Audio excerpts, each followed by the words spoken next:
I'm Elise Blink with Expert Real Estate Tips. If you're going to sell your house yourself, you're probably going to need a boost from the internet. How do you choose the right kind of a web company to help you?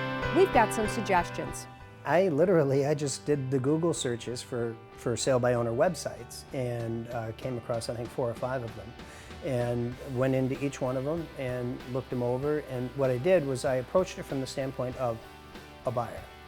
I said, okay, let's pretend I'm a buyer and I'm looking in Northbrook. I searched, and the for sale by owner site had the most listings, which I thought was important. It means that we're not the first one in Northbrook there, and I thought that was a key.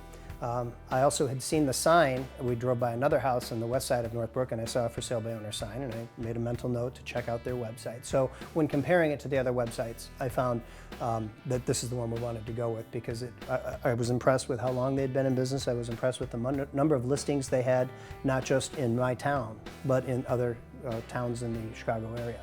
We found that the price was roughly the same for all of the for sale by owner sites, with the exception of after we chose to go with the one site, I was then approached by one of the other competing sites that said, we saw you went with one of our competitors, would you now like to list with us for $25?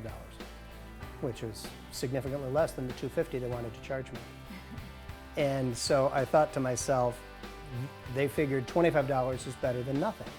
And for that extra $25, I was able to access their whole group of links and connecting sites. So that surprised me a little. I wasn't expecting that. I thought that everybody was around the same price, between $199 and $299. And then after we made our decision, we get hit up with someone who says, oh, we'll do it for $25. Thanks for joining us. For more information, check out my websites, expertrealestatetips.net and thinklink.com.